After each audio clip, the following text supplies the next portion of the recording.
Hello everyone and welcome to UFO Evidence, the channel where we dive deep into the mysteries of the sky. Today we're not just looking at blurry photos or shaky videos.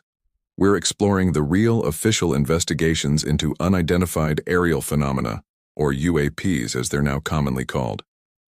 For decades these sightings were dismissed, relegated to the fringes of science fiction. But what happens when the people dismissing them are the same ones secretly investigating them? Let's start with Project Blue Book, perhaps the most famous official UFO study ever conducted by the United States Air Force.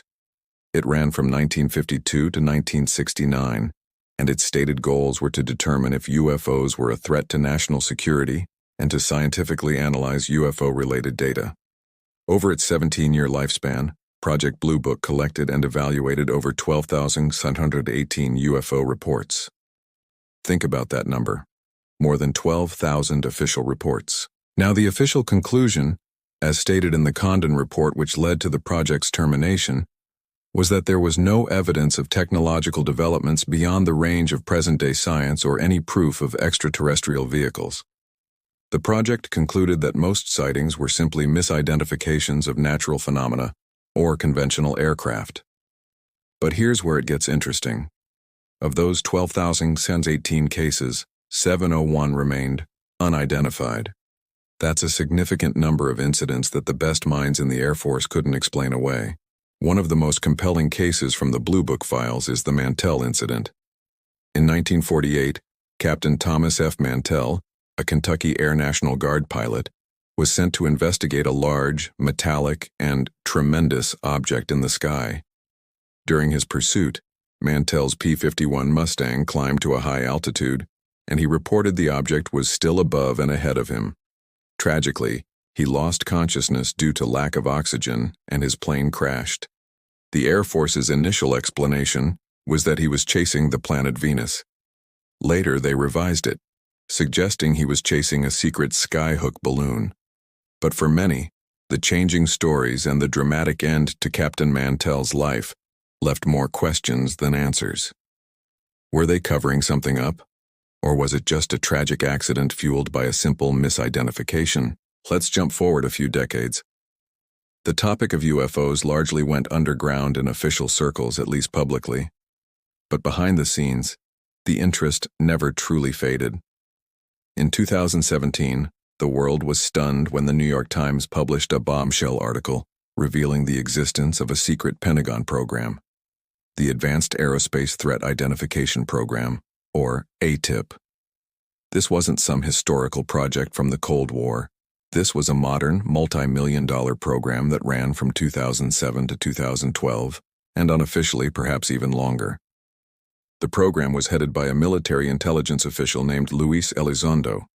When he resigned from the Pentagon, he helped leak several incredible videos to the public, which have since been declassified and confirmed as authentic by the U.S. Navy. You've probably seen them. The FLIR 1, Gimbal, and Go Fast videos. These aren't your typical grainy backyard clips.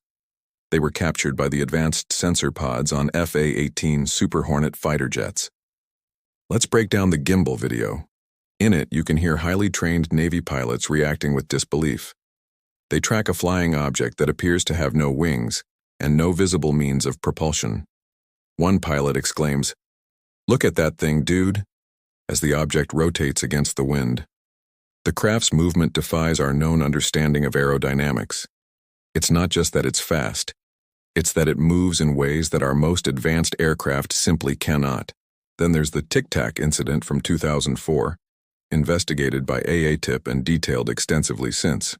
This involved the USS Nimitz carrier strike group off the coast of California.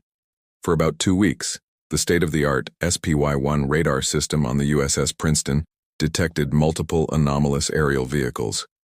They would appear instantly at 80,000 feet, then plummet to just above the ocean, hovering for a time before rocketing straight back up. Commander David Fravor, a decorated FA-18 pilot, was sent to intercept one. He described seeing a smooth, white, oblong object, about 40 feet long, with no wings or exhaust, darting erratically just above the churning water.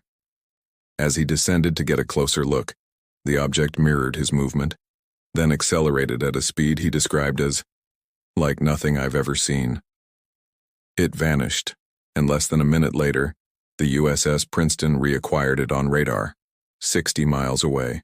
The performance characteristics of these UAPs, as described by pilots and backed by radar data, are staggering. They exhibit what Elizondo and other insiders call the 5 observables: anti-gravity lift, sudden and instantaneous acceleration, hypersonic velocities without signatures like sonic booms, low observability or cloaking, and transmedium travel, meaning the ability to move seamlessly between air and water.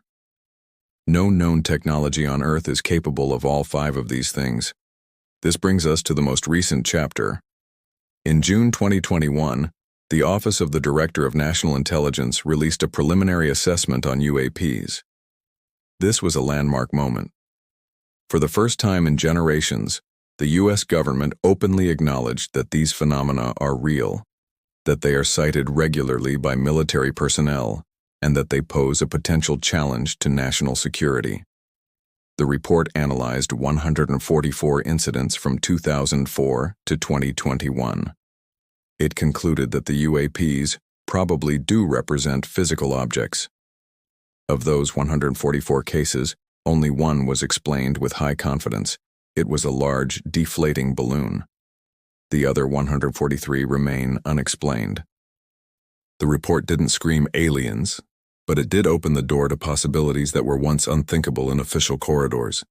It categorized the potential explanations, which included airborne clutter, natural atmospheric phenomena, and advanced technologies from adversaries like China or Russia. But it also included a catch-all other category. This is the category that represents a genuine, acknowledged mystery. What is in this other basket? That is the billion-dollar question. So where does this leave us?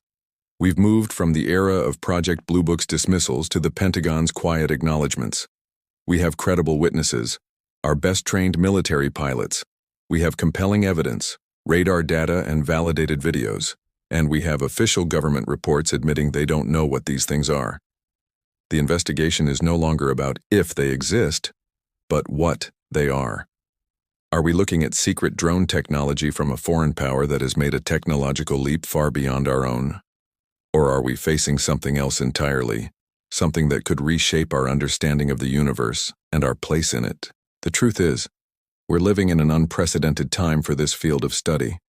What was once conspiracy is now a matter of national security and scientific inquiry. The conversation is happening out in the open, and more data is being collected every day. The journey to understanding UAPs is just beginning, and the evidence suggests that whatever the answer is, it's going to be extraordinary. Thank you so much for joining me on this deep dive today. What do you think is the most compelling piece of evidence we've discussed? Let me know in the comments below. And if you enjoyed this exploration and want to learn more about the mysteries in our skies, please hit that like button and subscribe to UFO Evidence. We have so much more to uncover together. See you in the next video.